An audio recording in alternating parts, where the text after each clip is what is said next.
Hello everyone, आज की इस वीडियो में हम देखने वाले हैं आईपी यूनिवर्सिटी का 2023-24 सेशन का एप्लीकेशन फॉर्म आपको कैसे भरना है। और ये सभी कोर्सेज़ के लिए वीडियो रहेगी, अंडर ग्रेजुएट या पोस्ट ग्रेजुएट कोर्सेज़ के लिए।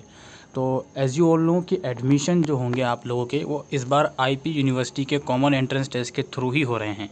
जब तक प्रोस्पेक्टस नहीं आता, हम सभी ने यही जो है प्रेडिक्शन लगाई थी कि चूँकि सीयूईटी का प्रोस्पेक्टस आ गया था, उसमें आईपी यूनिवर्सिटी का नाम ऐड था, तो भाई अब तो सीयूईटी के थ्रू ही एडमिशन होंगे।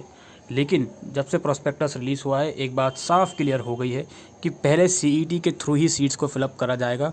उसके बाद अगर कुछ सीट्स बचती हैं तो ही उसको सीयूईटी के थ्रू फिर फिलअप करा जाएगा। तो सबसे पहली चीज़ हम इस वीडियो के अंदर फॉर्म की ही बात करने वाले हैं कि आईपी यूनिवर्सिटी का आपको फॉर्म कैसे भरना है। याद रखिए, अगर आप आईपीयू सीईटी के अलावा सीयूईटी के थ्रू भी इस यूनिवर्सिटी में पार्टिसिपेट करना चाहते हो तो सीयूईटी का फॉर्म आपको अलग से भरना पड़ेगा। तो आईपी यूनिवर्सिटी का फॉर्म भरने के लिए आपको इस वेबसाइट पर आना है। लिंक आपको डिस्क्रिप्शन बॉक्स में मिल जाएगा। यहाँ पर आने के बाद आपको रजिस्ट्रेशन का लिंक यहाँ पे नज़र आएगा एक्टिविटी बोर्ड में। इस लिंक पर आप क्लिक करोगे तो ये आपको रजिस्ट्रेशन की वेबसाइट पर ले जाएगा। सबसे पहले आप यहाँ पर देख रहे हो आईडी पासवर्ड मांग रहा है, अभी इसका काम नहीं है। सबसे पहले आपको क्या करना है, फ्रेश कैंडिडेट रजिस्ट्रेशन पर क्लिक करना है। यहाँ पर कुछ बेसिक सी गाइडलाइंस आपको बताई जाएंगी कि मैंने इन्फॉर्मेशन बुलेटिन वगैरह पढ़ लिया है, वो सब चीज़ें। तो एक तरीके का ये अंडरटेकिंग है। इस पर क्लिक करोगे आई एग्री पर, देन यहाँ पर आपको अपनी डिटेल्स डालनी है। आपको अपना नाम डालना है यहाँ पे, ठीक है। आईएसडी कोड लगा हुआ है ऑलरेडी। मोबाइल नंबर यहाँ डालोगे और ईमेल आईडी डालोगे। मोबाइल नंबर और ईमेल आईडी वही डालना जो एक्टिव हो, जो बंद नहीं हुआ हो। इसके अलावा अपना एक ID, choose your ID and password, अपना कोई भी आईडी और पासवर्ड आप लोग चूज़ करोगे, ठीक है।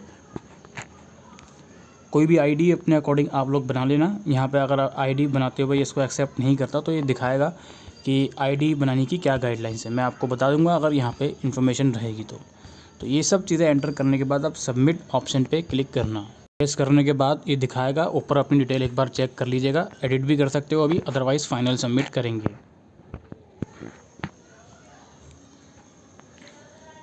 फाइनल सबमिट करने के बाद इस तरह का पॉपअप शो होगा जहाँ पर ओटीपी वगैरह आपसे मांगे जाएंगे। आपके मोबाइल नंबर पर ओटीपी आएगा और ईमेल पर भी ओटीपी आएगा। दोनों ओटीपी आप यहाँ लिखोगे और एक कैप्चा पिन की मदद से वेरीफाई और फाइनल सबमिट करोगे। तो इतना करने के बाद ये यूज़र आईडी हमारी शो हो जाएगी, ठीक है, जो हमने बनाई होगी। और पासवर्ड तो यहाँ पे दिखाएगा नहीं, बिकॉज पासवर्ड आपको मालूम ही होगा। तो पहला स्टेप कंप्लीट हो गया रजिस्ट्रेशन का। अब यहाँ पे लॉगिन का ऑप्शन है, click to login and complete profile. तो इस पर हम प्रोसीड करेंगे। तो प्रोसीड करने के बाद अब ये लॉगिन पेज पर ले गया। अब यहाँ से आप लॉगिन कर लो जो आपने यूज़र आईडी क्रिएट करा है और पासवर्ड और इस सिक्योरिटी पिन की मदद से। सिक्योरिटी पिन अगर आपको समझ में नहीं आता तो यहाँ पर ऑडियो वाला भी ऑप्शन है, तो इसको सुनकर भी आप एंटर कर सकते हो और साइन इन कर सकते हो। तो अभी जैसे ही मैंने साइन इन करा तो एक और यहाँ पे इंपॉर्टेंट चीज़ मांग रहा है, ओटीपी ऑथेंटिकेशन रिक्वायर्ड। अब यहाँ पे फिर से ओटीपी मांग रहा है। चलो हम मोबाइल नंबर सेलेक्ट कर लेते हैं, सेंड ओटीपी पे क्लिक करते हैं। पता नहीं कितनी बार ये लोग ओटीपी मांगेंगे, तो मैंने क्लिक करा। अब यहाँ पे मेरे पास ओटीपी आएगा, उसको मैं यहाँ पे फिर से लिख देता हूँ। तो ओटीपी लिखकर लॉगिन में करने की कोशिश करता हूँ। तो इस बार मेरा लॉगिन हो गया है सक्सेसफुली, ठीक है। तो वही है कि लॉगिन करने के लिए ओटीपी मांग रहा है इस बार फिर से। चलिए कोई नहीं। अब इसके बाद क्या है, हमको यहाँ पे सिक्योरिटी पिन लिखना है फिर से। एक सेकेंड, ये तो हर किसी के आगे सिक्योरिटी पिन है। कोई दिक्कत नहीं है। अब यहाँ पर क्या है, आपको पहले तो ये चूज़ करना है किस कोर्स के लिए आप फॉर्म भरना चाह रहे हो। MBA CAT के थ्रू ये रहेगा और MCA कोर्स है। यहाँ पे masters of art mass communication है, बहुत सारे कोर्सेज हैं। LLM है, मास्टर्स ऑफ आर्ट इंग्लिश है। तो जिस भी कोर्स के लिए आपको अप्लाई करना है वो कोर्स आप यहाँ पे अपने अकॉर्डिंगली चूज़ करोगे। यहाँ पे डेट्स भी दिखा रहा है, जैसे यहाँ पे ये LLB के लिए अगर आप अप्लाई करना चाह रहे हो तो डेट दिखा रहा है 27 जनवरी से लेकर 31 मार्च। तो LLB के फॉर्म पहले ही निकल गए थे, तो इसलिए अकॉर्डिंग दिखा रहा है। तो हम जो आपको फॉर्म परफॉर्मा दिखाने की कोशिश करेंगे वो B.Ed का दिखाने की कोशिश करेंगे, ठीक है। तो यहाँ पे सिक्योरिटी पिन डाल के हम इसको प्रोसीड करते हैं। तो जैसे ही आप डिटेल डाल मतलब वो पिन डाल के प्रोसीड करोगे तो कुछ इस तरीके का इंटरफेस आप लोगों के सामने आएगा। अब यहाँ पे बहुत सी डिटेल्स हैं जो स्टिल इनकम्प्लीट है, जो आपको कंप्लीट करनी है। तो रजिस्ट्रेशन अभी आपका कंप्लीट हुआ है। अब मैं नीचे स्क्रॉल करूँगा तो यहाँ पे एप्लीकेशन फॉर्म पे मैं क्लिक करूँगा। उसके बाद मुझसे कुछ बेसिक्स डिटेल मांगी जाएंगी, जैसे father name, mother name etcetera. कुछ चीज़ें ऑलरेडी एंटर हुई मिलेंगी बिकॉज वो हमने पर्सनल डिटेल में जाकर एंटर कर ली थी। खैर, अब यहाँ पे आपको नेशनलिटी चूज़ करनी है एक तो अपनी, उसके बाद है region from where qualifying exam has pass or appeared. मतलब जैसे अगर हम बीएड के लिए अप्लाई कर रहे हैं तो ऑब्वियसली ग्रेजुएशन इसकी क्वालिफाइंग एग्जामिनेशन है, या कुछ स्टूडेंट की मास्टर्स भी हो सकती है। तो वो आप कहाँ से कर रहे हो वो चूज़ करना है, दिल्ली से या बाहर से। सिमिलरली अगर आप ग्रेजुएशन के लिए अप्लाई करोगे तो वो क्लास 12 आप कहाँ से कर रहे हो वो चूज़ करना है। उसके बाद क्या है, अपना रिलीजन चूज़ करना है आपको, ठीक है। और यहाँ पे कैटेगरी क्या है आपकी, जनरल है, ईडब्ल्यूएस है, ओबीसी है, वो आपको चूज़ करना है। सब कैटेगरी डिटेल देनी है, आर्मी पर्सन हो या नहीं। और इसके अलावा यहाँ पे कुछ और है, मुस्लिम माइनॉरिटी, जो भी आपकी अगर कोई माइनॉरिटी है वो आप चूज़ कर लोगे, अदरवाइज़ नो रहने दोगे। डिफेंस पर्सनल हो या नहीं वो है, जम्मू एंड कश्मीरी माइग्रेंट्स हैं या फिज़िकली हैंडीकैप हो तो वो आप चूज़ कर लोगे, ठीक है। अगर पीडब्ल्यूडी की कैटेगरी में आते हो तो इसको येस करोगे। कोई भी आइडेंटिफिकेशन मार्क होगा आप लोगों का तो वो आप यहाँ पे लिख सकते हो।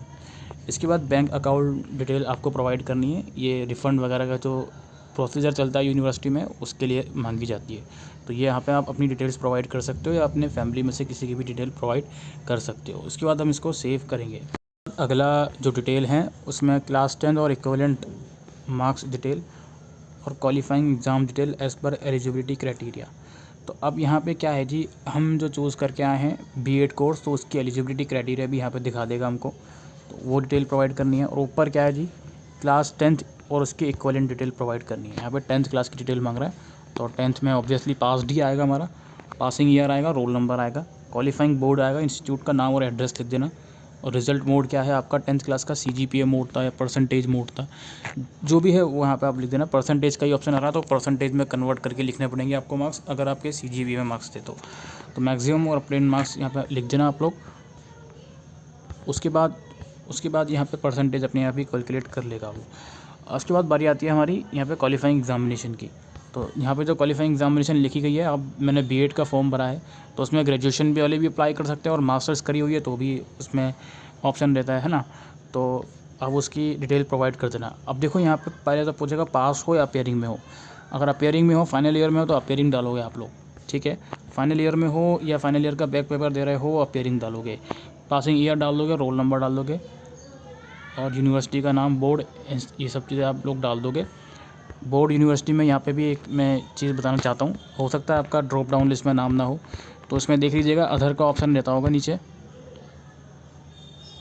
अदर का ऑप्शन रहता होगा, वहीं पे जाकर आप नाम अदर का ऑप्शन चूज़ करके नाम डाल सकते हो अगर इस ड्रॉप डाउन लिस्ट में आपका नाम नहीं होता तो, ठीक है।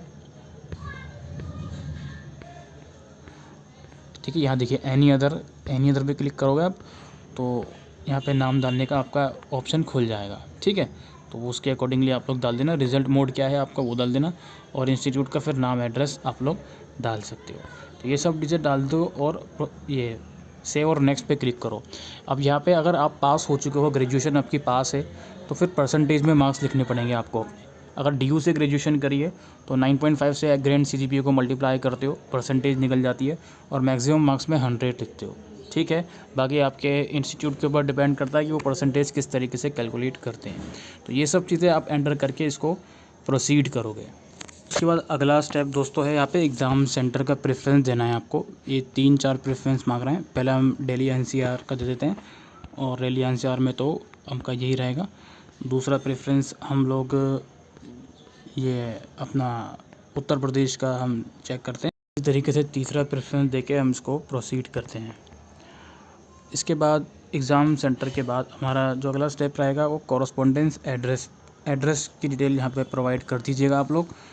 ये प्रेजेंट और परमानेंट एड्रेस अलग अलग है तो अलग अलग प्रोवाइड करेंगे, अदरवाइज़ सेम है तो इस बॉक्स पे टिक कर देंगे। यहाँ पे अपना house number, locality, town, village, country, state, district, pin code, सब चीज़ें बिल्कुल प्रॉपरली प्रोवाइड करना। अल्टरनेट कॉन्टैक्ट नंबर आप प्रोवाइड कर सकते हो और अल्टरनेट ईमेल आईडी भी प्रोवाइड कर सकते हो। यहाँ पर आप पेरेंट्स की डिटेल प्रोवाइड कर सकते हो अल्टरनेट वाले सेक्शन में। उसके बाद इसको हम प्रोसीड करेंगे। दोस्तों यहाँ पे हमसे कुछ डॉक्यूमेंट्स मांगे जाएंगे। फ़ोटोग्राफ अपलोड करना है, सिग्नेचर अपलोड करना है, डीओबी सर्टिफिकेट में 10th क्लास की मार्कशीट अपलोड करनी है बिना कुछ सोचे समझे। कैंसिल चेक प्रोवाइड करना है, जो आपने बैंक डिटेल प्रोवाइड करी थी उसका कैंसिल चेक यहाँ पे प्रोवाइड कर देना, यानी कि चेक लेना, उस पर क्रॉस करना, वो अपलोड कर देना। चूँकि मैंने मुस्लिम माइनॉरिटी चूज़ करा तो उसका भी यहाँ पे मुझसे सर्टिफिकेट मांगा जाएगा। अब यहाँ पे एक चीज़ याद रखिए कि जो ऐसे कैंडिडेट्स हैं जिन्होंने कोई भी जो माइनॉरिटी के सेक्शन में नहीं आते, जैसे नॉन मुस्लिम होगा, हिंदू कैंडिडेट्स होगा, उनको कोई भी ऐसे सर्टिफिकेट की नीड नहीं है। लेकिन अगर आप कोई रिज़र्व कैटेगरी से बिलोंग करते हो तो उसका सर्टिफिकेट आपको अपलोड करना पड़ेगा।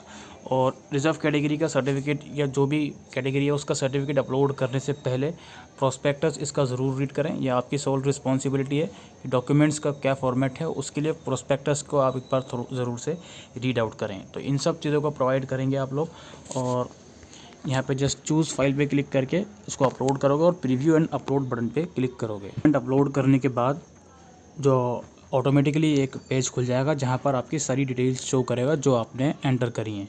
इन डिटेल्स को आप लोग वेरीफाई कर लोगे कि ये डिटेल्स ठीक से एंटर करी हैं आपने या नहीं।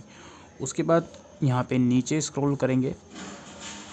नीचे स्क्रॉल करने के बाद एक अंडरटेकिंग सा आएगा, उस पर क्लिक करोगे और सेव करोगे। अब ये लगभग स्टेप कंप्लीट हो रहा है आपका। यहाँ पे बताया जा रहा है कि ये सब डिटेल आपके सीट अलॉटमेंट के लिए कंसिडर करी जाएंगी, तो एक बार इसको चेक कर लीजिएगा, ठीक है, फाइनल सबमिट से पहले। अदरवाइज़ फाइनल सबमिट पे क्लिक कर दीजिएगा चेक करने के बाद। उसके बाद यहाँ पे देखिए लगभग सारे स्टेप्स कंप्लीट हैं, बस रजिस्ट्रेशन फ़ीस बची है। नीचे क्लिक करके हम पे रजिस्ट्रेशन फ़ीस पे जाएंगे और अपनी जो भी रजिस्ट्रेशन फ़ीस होगी उसको हम पे कर देंगे। 1500 रुपये की फ़ीस है जनरल कैटेगरी की, तो उसके अकॉर्डिंगली आप पेमेंट कर दोगे। पेमेंट करने के बाद कन्फर्मेशन पेज का प्रिंट आउट या एटलीस्ट PDF फॉर्मेट में अपने फ़ोन में या लैपटॉप में सेव करके रख लोगे। ये हो गया हमारा एप्लीकेशन फॉर्म। अब यहाँ पे एक चीज़ याद रखिएगा, अगर आपको किसी दूसरे कोर्स के लिए भी अप्लाई करना है तो वो भी सेम पोर्टल से होगा, उसके लिए कोई अलग से रजिस्ट्रेशन नहीं करना है। सेम पोर्टल पर आप लॉगिन करोगे, ठीक है। लॉगिन करने के बाद आपका डैशबोर्ड ओपन होगा। डैशबोर्ड ओपन होने के बाद यहाँ पे अगेन यहाँ पे देखिए, अब ये B.Ed के लिए दिखा रहा है मैंने अप्लाई कर दिया है, बस पेमेंट वगैरह रह गई। यहाँ पे आप लोग देख सकते हो ना, ये सब चीज़ दिखा रहा है। तो आपको किसी दूसरे कोर्स के लिए अप्लाई करना है तो वो यहीं से होगा। अप्लाई फॉर पे क्लिक करोगे आप लोग, तो ये देखिए ये बाकी की लिस्ट वापसी से खुल गई। और माय एप्लीकेशन पे क्लिक करोगे तो ये दिखाएगा कि कौन कौन सी एप्लीकेशन आपने अप्लाई कर दी है। अगर यहाँ पे पेमेंट सक्सेसफुल हो चुकी होती तो यहाँ पे भी सक्सेसफुल दिखाता, ठीक है। तो इतना प्रोसीजर है दोस्तों IP यूनिवर्सिटी के एप्लीकेशन फॉर्म का। और बस अपनी डिटेल्स ठीक से प्रोवाइड करिएगा और best wishes for your entrance exam. फ़िलहाल के लिए वीडियो में इतना ही। Thank you.